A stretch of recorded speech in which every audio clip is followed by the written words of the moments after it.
Hello students, welcome back. तो हम लोग कर रहे हैं क्लास 9th का political science chapter number 4, working of institutions. अब तक के वीडियोस में हम लोगों ने कवर किया कि ऑफिस मेमोरेंडम क्या होता है और वो कब इशू किया जाता है, किस तरीके से हमें इतने सारे इंस्टीट्यूशंस की जरूरत पड़ती है। अब आज के इस वीडियो में हम लोग शुरू करेंगे इंस्टीट्यूशंस के बारे में और अधिक जानकारी, जिसमें सबसे पहले आज हम लोग पढ़ेंगे लेजिस्लेचर के बारे में। सो वन बाय वन करके हम इन तीनों इंस्टीट्यूशंस के बारे में पढ़ेंगे। लेजिस्लेचर जो है, it is the law making body. तो लेजिस्लेचर का काम क्या होता है? लेजिस्लेचर का काम है रूल्स रेगुलेशंस बनाना, लॉज बनाना। तो नए बदलते हुए आवरण में, बदलते हुए सोसाइटी में जैसे जैसे लोगों की जरूरतें बदलती हैं, जरूरतों के हिसाब से नए कानूनों की जरूरत पड़ती है। तो नए कायदे कानून बनाने का काम लेजिस्लेचर करती है। हमारे देश में फेडरल सिस्टम है, तो यूनियन लेवल पर या सेंट्रल लेवल पर सेंट्रल गवर्नमेंट जो कानून बनाती है वो बनाती है पार्लियामेंट्री बॉडी के अंदर, पार्लियामेंट के अंदर। तो हमारे जो लेजिस्लेचर है या जो लेजिस्लेटिव असेंबली है सेंट्रल लेवल पर, उसका नाम है पार्लियामेंट। अलग अलग देशों में लॉ मेकिंग बॉडी अलग अलग नाम से जानी जाती है। कहीं पर इसको रिचस्टैग बोलते हैं, कहीं पर कॉमन्स ऑफ हाउस बोलते हैं, कहीं पर अलग अलग नामों से जानते हैं। हमारे देश में इस पार्लियामेंट्री, इसको हम बोलते हैं पार्लियामेंट, जो कि लॉ मेकिंग बॉडी है। पार्लियामेंट के 3 अंग होते हैं। पार्लियामेंट के 3 अंग होते हैं। Parliament comprise of 3 parts. Number 1 president and 2 houses. Which are 2 houses? One is Lok Sabha and another is Rajya Sabha.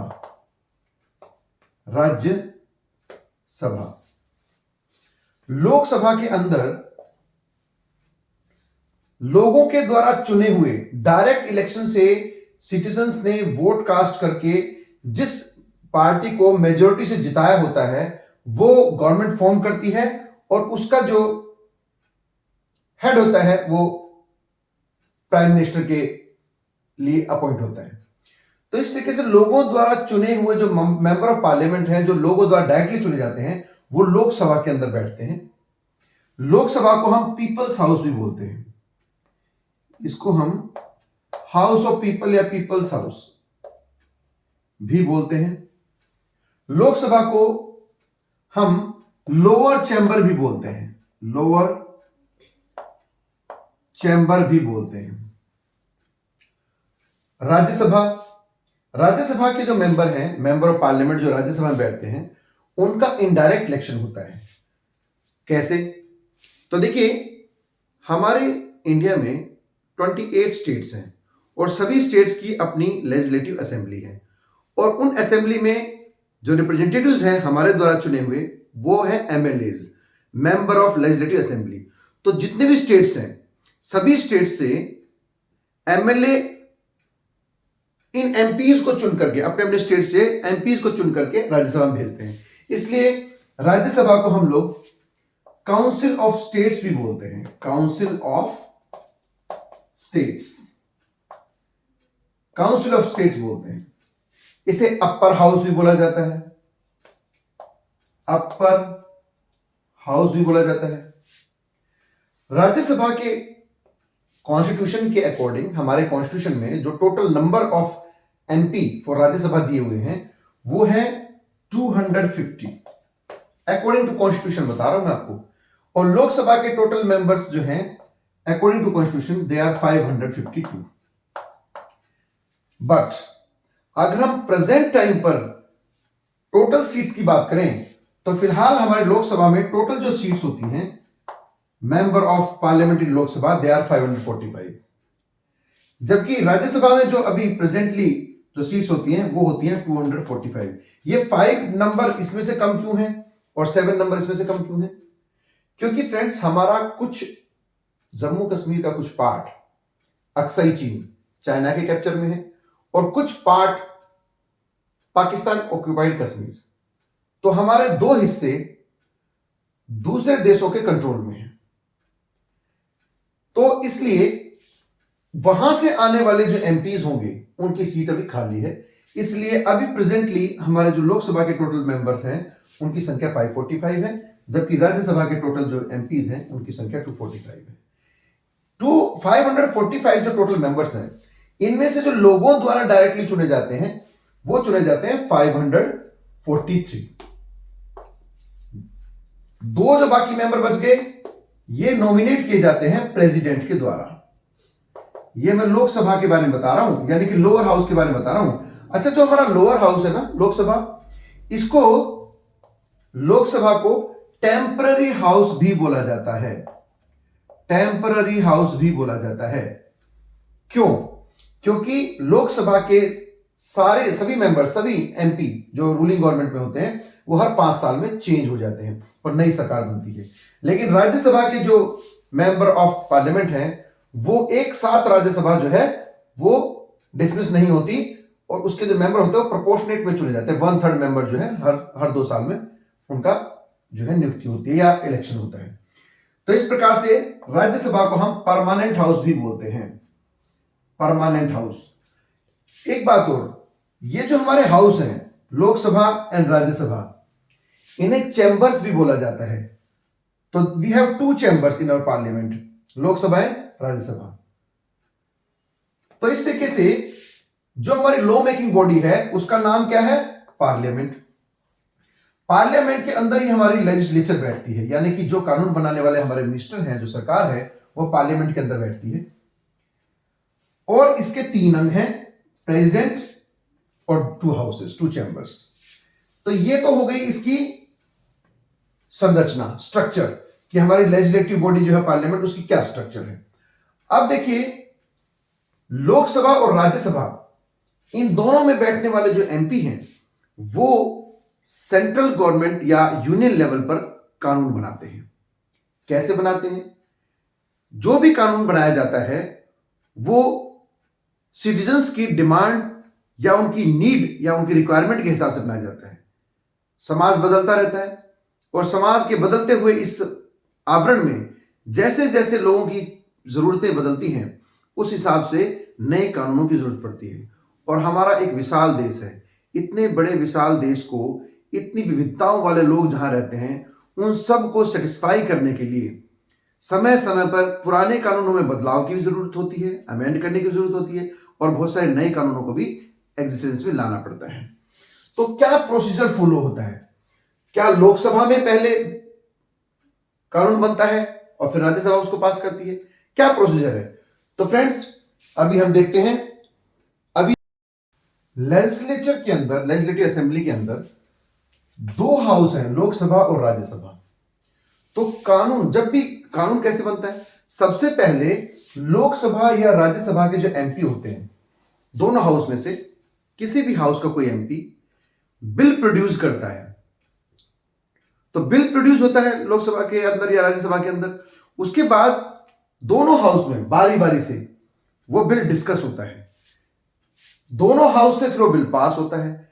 अगर मान लो लोकसभा के किसी मेंबर ऑफ पार्लियामेंट ने किसी बिल को प्रोड्यूस किया, यानी कि बिल प्रस्तुत किया, तो लोकसभा पहले उसको पास करेगी। लोकसभा से मेजॉरिटी से पास होने के बाद वो बिल राज्यसभा में भेजा जाएगा। फिर ये बिल आ गया राज्यसभा में डिबेट के लिए, डिस्कशन के लिए। जब इसको राज्यसभा भी पास कर दे तो फिर जो हमारा पार्लियामेंट का 3rd पार्ट है, दैट इज प्रेसिडेंट। तो फिर उसके बाद ये प्रेसिडेंट के पास जाएगा फाइनल सिग्नेचर होने के लिए। अब प्रेसिडेंट अगर इसको सिग्नेचर कर देता है तो फिर उसके सिग्नेचर के बाद ये बिल अब लॉ बन जाएगा, यानी कि एक्ट बन जाएगा, कानून बन जाएगा। लेकिन इतना सिंपल नहीं है, कभी कभी थोड़ी कॉम्प्लेक्सिटी भी होती है। सपोज कोई बिल लोकसभा ने प्रोड्यूस किया, वो राज्यसभा में भेजा गया, लेकिन राज्यसभा में वो पास नहीं हो पाया, तो फिर वो कानून जब तक दोनों सदनों से पास नहीं होगा तब तक प्रेसिडेंट के पास नहीं भेजा जाएगा। वो दोबारा से या तो डिस्कस करने के लिए दोबारा लोकसभा में भेजा जाएगा या फिर वो बिल जो है पारित नहीं होगा। दूसरी कंडीशन, जरूरी नहीं है कि कोई बिल लोकसभा में ही प्रोड्यूस किया जाए, राज्यसभा का भी कोई मेंबर बिल को प्रोड्यूस कर सकता है। तो सपोज राज्यसभा के किसी मेंबर ऑफ पार्लियामेंट ने बिल प्रोड्यूस किया, यहां से मेजोरिटी से पास होने के बाद उस बिल को लोकसभा में भेजा जाएगा, और फिर जब यहां से भी वो बिल पास हो जाएगा, उसके बाद वो सिग्नेचर के लिए अब फिर दोबारा से प्रेसिडेंट के पास भेजा जाएगा। अब अगर यहां प्रेसिडेंट भी इसको सिग्नेचर कर देते हैं तो फिर ये बिल भी लॉ बन जाएगा। तो इस तरीके से किसी भी सदन में बिल को प्रोड्यूस किया जा सकता है। लेकिन यहां पर मैं बार बार बिल वर्ड यूज कर रहा हूं। बिल क्या होते हैं, कितने प्रकार के बिल होते हैं? देखिए, बिल 3 प्रकार के होते हैं। एक होता है ऑर्डिनरी बिल, मतलब ऑर्डिनरी बिल। एक होता है मनी से रिलेटेड बिल, मनी बिल। और तीसरा होता है अमेंडमेंट बिल, पुराने किसी कानून को बदलने के लिए अमेंडमेंट बिल। तो ये 3 तरह के कानून हैं। ऑर्डिनरी जो बिल होते हैं उनको तो किसी भी सदन में कोई भी एमपी, लोकसभा का एमपी या राज्यसभा का एमपी प्रोड्यूस कर सकता है। लेकिन लोकसभा की ये एक अलग पावर है कि मनी बिल जो होता है वो सिर्फ लोकसभा का मेंबर या लोकसभा में ही प्रोड्यूस किया जा सकता है। वो राज्यसभा का कोई मेंबर, मनी रिलेटेड कोई है, बजट बनाना या मनी से रिलेटेड कोई टैक्स इंक्रीज करना है या एक्सपेंडिचर रिलेटेड कोई चीज है, तो मनी बिल जो है वो सिर्फ लोकसभा में प्रोड्यूस हो सकता है, राज्यसभा में प्रोड्यूस नहीं हो सकता है। लेकिन लोकसभा में प्रोड्यूस होने के बाद वो सहमति के लिए राज्यसभा में भी भेजा जाएगा। और सपोज राज्यसभा अगर किसी मनी बिल को या किसी ऑर्डिनरी बिल को पास नहीं करती है, तो ऑर्डिनरी बिल को तो वो दोबारा भेज सकती है या वो बिल कैंसिल भी हो सकता है। लेकिन मनी बिल की एक खास बात है कि लोकसभा ने अगर उसको प्रोड्यूस कर दिया और राज्यसभा ने उसको पास नहीं किया, राज्यसभा उसको, उस बिल को 14 दिन के लिए डिले तो कर सकती है, लेकिन उस बिल को कैंसिल नहीं कर सकती। मनी बिल की एक खास बात है। तो लोकसभा की एक अलग से पावर क्या हो गई कि ये मनी बिल को पास सिर्फ लोकसभा करती है और राज्यसभा के अंदर पावर नहीं है इस बिल को रोकने की, हाँ मतलब कैंसिल करने की। लेकिन वो इसको डिले कर सकते हैं, 14 डेज का टाइम होता है, ज्यादातर 14 दिन के लिए इसको डिले कर सकती है, और इस समय ये इसको दोबारा रिव्यू के लिए लोकसभा के पास भेज सकती है। ये राज्यसभा की पावर है मनी बिल को लेकर के, नहीं तो मनी बिल को कैंसिल नहीं कर सकते। ठीक है, तो ये एक ज्यादा एक्स्ट्रा पावर हो गई लोकसभा की। अब अगर ऑर्डिनरी बिल में भी कभी कोई प्रॉब्लम आती है कि राज्यसभा मानने को तैयार नहीं है, तो प्रेसिडेंट क्या करता है, लोकसभा और राज्यसभा की दोनों की ज्वाइंट सीटिंग बुलाता है। ज्वाइंट सीटिंग मतलब दोनों को एक साथ जो है सभा में बुलाता है, और दोनों की फिर दोबारा से वोटिंग होती है। ऐसे में आपको मालूम है जब ज्वाइंट सेशन होता है, ज्वाइंट सेशन बुलाया गया है राष्ट्रपति के द्वारा, तो ज्वाइंट सेशन में कौन ज्यादा पावरफुल हाउस है? तो देखिए, लोकसभा के अंदर कितने मेंबर होते हैं? 545 आज के डेट के हिसाब से, आज के टाइम के हिसाब से, और यहां पर होते हैं 245 टोटल नंबर होता है। तो मेजोरिटी किसकी है? लोकसभा की मेजोरिटी है। तो ऐसा कोई भी बिल जहां पर दोनों सदनों में मतभेद है और ज्वाइंट सेशन अगर राष्ट्रपति ने बुला लिया है, तो फिर भी लोकसभा की ही मेजोरिटी रहेगी और उन्हीं की ज्यादा इंपॉर्टेंस रहेगी। तो इस प्रकार लोकसभा और राज्यसभा दोनों सदन प्रेसिडेंट के साथ मिलकर के कानूनों को बनाते हैं। जब यहां से कोई बिल पास हो जाता है, उसके बाद तीसरा बच गया क्या? Amendment bill. ये भी एक जो है लोकसभा में प्रोड्यूस किया जाता है, राज्यसभा में प्रोड्यूस किया जा सकता है। अमेंडमेंट बिल जो होता है वो पुराने कानूनों को जो है ना चेंज करने के लिए होता है। ये कोई नया बिल नहीं है, ये पुराने जो एग्जिस्टिंग जो लॉ है उनको अमेंड करने के लिए जो है ये लेकिन ये बड़ा कॉम्प्लेक्स, इसका प्रोसीजर बड़ा कॉम्प्लेक्स है। अमेंडमेंट बिल जो है वो सिर्फ लोकसभा राज्यसभा से पास नहीं होता, इसको तो पूरे जो असेंबलीज है ना, स्टेट असेंबलीज है, उनके पास भी भेजा जाता है और वहां से भी इसको जो है अप्रूवल लेना बहुत जरूरी होता है। तो ये थोड़ा सा कॉम्प्लेक्स है, लेकिन ये बिल भी एक लंबे प्रोसीजर के बाद पार्लियामेंट के द्वारा लाया जाता है और पुराने जो रूल रेगुलेशन में अमेंड किया जा सकता है। इस तरीके से आपने क्या देखा, लेजिस्लेचर कैसे काम करता है। तो उनका एक तरीका है, एक प्रोसेस है जिसको फॉलो करते हैं। तो पहले बिल प्रोड्यूस किया जाएगा, उसके बाद फिर राष्ट्रपति के पास भेजा जाएगा, फिर वो लॉ बनेगा, इस तरीके से। लेकिन आपको क्या लगता है, लेजिस्लेटिव के द्वारा जो जितने भी रूल रेगुलेशन लॉ बनाए जाते हैं, क्या वो सारे मैंडेटरी होते हैं, सबको मानने ही पड़ेंगे? कई बार क्या होता है, जब कोई बिल पास हो जाता है, लॉ बन जाता है, उसके बाद अगर वो लोगों के किसी एक सेक्शन के अगेंस्ट है, या वो हमारे ह्यूमन राइट्स या फंडामेंटल राइट्स के अगेंस्ट है, एक्सप्लॉइटेशन कर रहा है किसी का, या कॉन्स्टिट्यूशन के अकॉर्डिंग नहीं है, तो फिर क्या होता है, ऐसे लॉ फिर पब्लिक में कॉन्ट्रावर्शियल हो जाते हैं, कॉन्ट्रावर्शियल।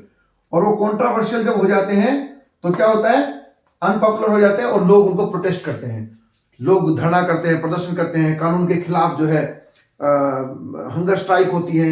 इस तरीके से जो है लोग नॉन वायलेंटली और वायलेंटली भी हो जाते हैं कई बार। तो इस तरीके से जब कोई लॉ किसी पर्टिकुलर फैक्शन को जो है पार्शियलिटी करे या बायस्ड हो, तो फिर वो लॉ कॉन्ट्रावर्शियल हो जाता है। उसके बाद फिर अगर ऐसा हो गया तो क्या होगा, तो फिर ये जो बिल है, जो लॉ है, जो पास कर दिया गया है और कॉन्ट्रावर्शियल हो गया है, फिर वो जाएगा सुप्रीम कोर्ट के पास न्याय के लिए। फिर उसके बाद सुप्रीम कोर्ट डिसाइड करेगी कि क्या इस बिल को रहने देना है, वैलिड करना है या इनवैलिड, लीगल या इलीगल घोषित करना है। तो फ्रेंड्स, आज के इस वीडियो में इतना ही काफी है। मिलते हैं अगले वीडियो में, जिसमें हम पढ़ेंगे एग्जीक्यूटिव के बारे में, एग्जीक्यूटिव कैसे फंक्शन करती है, फिर पढ़ेंगे जुडिशरी के बारे में। तो थैंक यू, सी यू।